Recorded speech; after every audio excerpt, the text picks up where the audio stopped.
যিকোনো অপৰিচিত ছোৱালীৰ লগত আপুনি যিদিনা প্ৰথম কথা পাতে, সেইদিনা আপুনি তাইৰ লগত যি কথা পাতে, যি ধৰণে কথা পাতে আৰু সিদিনা আপুনি তাইৰ মন যিমানখিনি জয় কৰিব পাৰে, তাৰ ওপৰতেই সম্পূৰ্ণ নিৰ্ভৰ কৰে যে আপুনি যদি ছোৱালীজনীৰ লগত আকৌ এবাৰ কথা পাতিব বিচাৰে, তেন্তে সিদিনা ছোৱালীজনী আপোনাৰ লগত কথা পতাৰ বাবে আগ্ৰহ দেখাব নে নাই।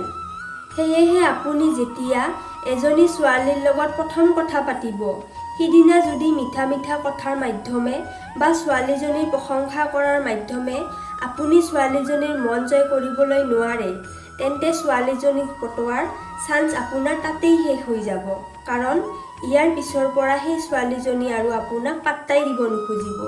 সেইকাৰণে আজিৰ ভিডিঅ'টোত মই আপোনাক এনে 3টা কথা শিকাম, যিকোনো অপৰিচিত ছোৱালীৰ লগত প্ৰথম দিনা কথা পতাৰ সময়ত আপুনি যদি এই কথাবিলাক ছোৱালীজনীক কয়, কথা দিল আপুনি মুহূৰ্ততে যিকোনো অপৰিচিত ছোৱালীৰ মন জয় কৰিব পাৰিব।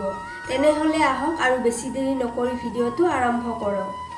নাম্বাৰ 1, যিকোনো ছোৱালীৰ লগত প্ৰথম দিনা কথা পতাৰ সময়ত তাইৰ লগত কথা পতা শেষ কৰি তাইক বাই দিয়াৰ আগত তাইক ক'ব, আপোনাৰ লগত কথা পাতি আজিৰ দিনটোক একেবাৰে স্পেচিয়েল যেন লাগি আছে। এইটো শুনি ছোৱালীজনী সুখী হৈ আপোনাক থেংকছ বুলি ক'ব পাৰে বা যিকোনো মন পচন্দৰ কথা ক'ব পাৰে। তেতিয়া আপুনি তাইক আকৌ ক'ব, তেতিয়াহ'লে যেতিয়াই মোৰ কোনো দিনটোক স্পেচিয়েল বনোৱাৰ ইচ্ছা হ'ব, তেতিয়াই কিন্তু মই তোমাক মেছেজ কৰিম। খং নুঠিবতো তোমাৰ? এনে কথা শুনি ছোৱালীজনী নিশ্চয় বহুত সুখী হৈ যাব আৰু 99% সম্ভাৱনা থাকিব যে ছোৱালীজনী আপোনাক ক'ব, নহয় খং নুঠে, আপুনি বিচাৰিলে মেছেজ কৰিব পাৰে, ন' প্ৰব্লেম। বাছ, আপোনাৰ লাইন ক্লিয়াৰ।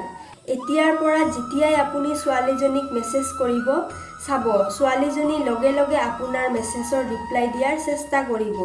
ছোৱালীজনী হাজাৰ ব্যস্ত থাকিলেও তাৰ মাজৰ পৰা সময় উলিয়াই আপোনাক সময় দিব খুজিব। নাম্বাৰ 2, যিকোনো অপৰিচিত ছোৱালীৰ লগত পৰিচিত হোৱাৰ পিছত তাইক বাই দিয়াৰ আগত এই কথাটো তাইক ক'ব পাৰে, জীৱনটো চলাৰ পথত প্ৰতিদিনেই বহুত মানুহৰ লগত পৰিচিত হয়, কিন্তু ব্ৰেইনে সকলোৰে কথা মনত নাৰাখে।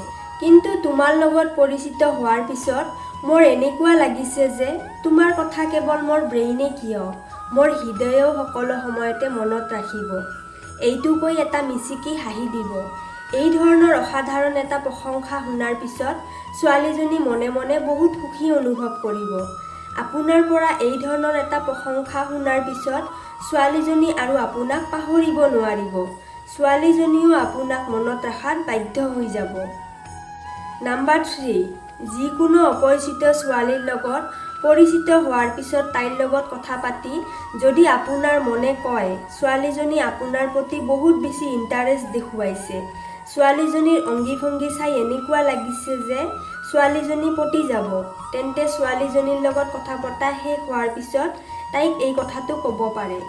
মানুহে অপৰিচিত কাৰোবাৰ লগত পৰিচিত হ'লে তাৰ মোবাইল নাম্বাৰটা নাইবা ফেচবুক আইডিটো লয়, কিন্তু তুমি দেখোন মোৰ হৃদয়টোৱে জয় কৰি ল'লা, তেন্তে মোবাইল নম্বৰটো বাকী ৰাখি কি লাভ, এইটোও লৈ লোৱা। এইটো কৈ এটা মিচিকি হাঁহি মাৰি আপোনাৰ মোবাইল নম্বৰটো তাইক দি দিব। ছোৱালীজনী যদি নম্বৰটো নিয়াত অকণমান ঢং কৰে বা সংকোচ কৰে, তেন্তে ছোৱালীজনীক হহোৱাৰ কাৰণে ঠাট্টা কৰি তাইক ক'ব পাৰে, মেডাম আপোনাক নম্বৰহে দিছোঁ, মোৰ কিডনী দিয়া নাই নহয় যে লোৱাৰ কাৰণে ইমান ভাবি আছে, লৈ লোৱাচোন। এইবাৰ ছোৱালীজনী নিশ্চয় এটা হাঁহি মাৰিব আৰু আশা কৰা যায় ছোৱালীজনী আপোনাৰ নম্বৰটো লৈ ল'ব। ফ্ৰেণ্ডছ, হয়তো আপোনালোকে ভিডিঅ'টো সম্পূৰ্ণ বুজি পালে। যদি আপোনালোকৰ কিবা প্ৰশ্ন থাকে তেন্তে আপুনি কমেণ্ট কৰি জনাই দিব। তেতিয়াহ'লে আজি আপোনালোকৰ ওচৰৰ পৰা বিদায় লৈছোঁ। কাইলৈ পুনৰ লগ পাম এটা নতুন ভিডিঅ'ৰ সৈতে। ধন্যবাদ।